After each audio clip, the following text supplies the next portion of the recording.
নমস্কার, কলকাতা টিভি ডিজিটালে আপনাদের সকলকে স্বাগত। আপনাদের সাথে রয়েছি আমি অরিত্র। একটা গুরুত্বপূর্ণ বিষয় নিয়ে আপনাদেরকে বলবো, যে বিষয়টা নিয়ে ইতিমধ্যেই আসমুদ্র হিমাচল তোলপাড় হয়েছে। আসমুদ্র হিমাচল বলছি তার কারণ বঙ্গোপসাগর থেকে কোচবিহার 100 দিনের কাজের টাকা নিয়ে শাসক দল একটা সময় রাস্তায় নেমেছিল। দিল্লি পর্যন্ত তারা গিয়েছিল, ধর্ণা দিয়েছিল, অবস্থান বিক্ষোভ করেছিল। আর পরে অবশেষে আদালতের নির্দেশে সেই 100 দিনের কাজের টাকা দিতে বলা হয়েছিল। ঠিক তো, সেই টাকা কিন্তু এখনো রাজ্য পায়নি। কেন পায়নি? আবার রাজ্য প্রশ্ন করেছে, অর্থাৎ শাসক দলের যারা সাংসদ রয়েছেন তৃণমূল কংগ্রেসের, তারা লোকসভায় লিখিত প্রশ্ন করেছেন। মৌখিক নয়, লিখিত প্রশ্নে জানতে চেয়েছেন যে আদালতের নির্দেশের পরেও কেন কেন্দ্র রাজ্যের 100 দিনের যে বকেয়া টাকা বা প্রাপ্য টাকা সেটা আটকে রেখেছেন। লোকসভার তৃণমূল সাংসদদের প্রশ্নের যে লিখিত জবাব, সেই লিখিত জবাব দিয়েছেন কেন্দ্রীয় গ্রামোন্নয়ন মন্ত্রকের প্রতিমন্ত্রী কমলেশ পাসওয়ান। কি বলেছেন তিনি? কেন টাকা দিচ্ছে না কেন্দ্র রাজ্যকে? বলেছেন অনেক কথাই, আপনাদেরও বলবো সেই কথা। ভিডিওটা শেষ পর্যন্ত দেখতে হবে। তিনি বলছেন, অর্থাৎ কমলেশ পাসওয়ান বলছেন যে 100 দিনের কাজ নিয়ে লোকসভায় কেন্দ্রীয় গ্রামোন্নয়ন মন্ত্রকের কাছে একাধিক প্রশ্ন রাখেন তৃণমূলের 4 সাংসদ, যার মধ্যে মালা রায়, রচনা বন্দ্যোপাধ্যায়, কীর্তি আজাদ এবং বলিষ্ঠ সাংসদ সৌগত রায়। তারা জানতে চান কেন্দ্র কি রাজ্যকে 100 দিনের কাজের টাকা দিচ্ছে, পশ্চিমবঙ্গ সহ কোন রাজ্যে কত টাকা বাকি রয়েছে। সুপ্রিম কোর্ট যদি রাজ্যে 100 দিনের কাজ ফের শুরু করার নির্দেশ দিয়ে থাকে, তাহলে বকেয়া টাকা কেন্দ্র কবে দেবে? খুব যুক্তিপূর্ণ প্রশ্ন করেছেন তৃণমূলের 4 সাংসদ। পাল্টা কমলেশ পাসওয়ান তিনি কি বলছেন, যেটা জানা যাচ্ছে যে লোকসভায় তৃণমূল সাংসদদের প্রশ্নের লিখিত জবাব দেন কমলেশ পাসওয়ান। সেখানে তিনি জানান যে হাইকোর্ট বাংলায় 100 দিনের কাজ ফের শুরু করার নির্দেশ দিয়েছে।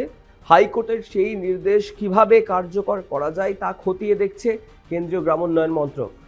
অর্থাৎ হাইকোর্টের যে নির্দেশটা, সেই নির্দেশ এখন খতিয়ে দেখছে কেন্দ্রীয় গ্রামোন্নয়ন মন্ত্রক। খতিয়ে দেখার পর তারা সিদ্ধান্ত জানাবেন। বিষয়টা তাই হচ্ছে। তিনি বলছেন যে বাংলার 100 দিনের টাকা আটকে রাখার কারণ হিসেবে কেন্দ্রীয় প্রতিমন্ত্রী কমলেশ পাসওয়ান তিনি বলছেন যে কেন্দ্রীয় গ্রামোন্নয়ন মন্ত্রকের যে নির্দেশ, সেই নির্দেশ নাকি রাজ্য পালন করেনি। এখানে একটা ছোট্ট প্রশ্ন জাগতেই পারে আপনাদের মনে, যে রাজ্য যদি নির্দেশ পালন না করে, তাহলে আদালত কেন টাকা দিতে বলল কেন্দ্রকে? নিশ্চয়ই আদালতের কাছে সেই তথ্য গিয়েছে। আদালত সেই তথ্য দেখে মনে করেছেন যে হ্যাঁ, বাংলায় টাকাটা দেওয়া দরকার, বাংলার প্রাপ্য টাকা দেওয়া দরকার, তাই তিনি টাকাটা দিতে বলেছেন। এমনি এমনি তো আদালত বলে দেয়নি। যাই হোক, সেটা তর্কাতীত বিষয়। তাই এই টাকা আটকে রাখা হয়েছে, অর্থাৎ কেন্দ্রীয় গ্রামোন্নয়ন মন্ত্রকের যে নির্দেশ, সেই নির্দেশ রাজ্য সরকার ঠিকমতো পালন করেনি, তাই টাকা আটকে রাখা হয়েছে। Mahatma Gandhi national rural employment guarantee act 2025-এর 2005-এর 27 ধারা অনুসারে এই সিদ্ধান্ত নেওয়া হয়েছে। কে বলছেন? কমলেশ পাসওয়ান, কেন্দ্রীয় মন্ত্রী।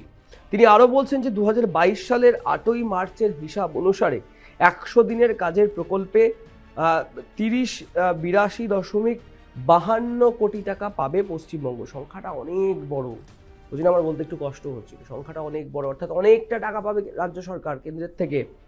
কিন্তু এই টাকা আটকে রাখা হয়েছে তার কারণ ওই যে একটু আগেই বললাম যে কেন্দ্রীয় গ্রামোন্নয়ন মন্ত্রকের যে নির্দেশ, সেই নির্দেশ ঠিকভাবে পালন করে রাজ্য, অন্তত এমনটাই বলছেন কেন্দ্রীয় গ্রামোন্নয়ন মন্ত্রকের ওই যে মন্ত্রী, কমলেশ পাসওয়ান, প্রতিমন্ত্রী তিনি।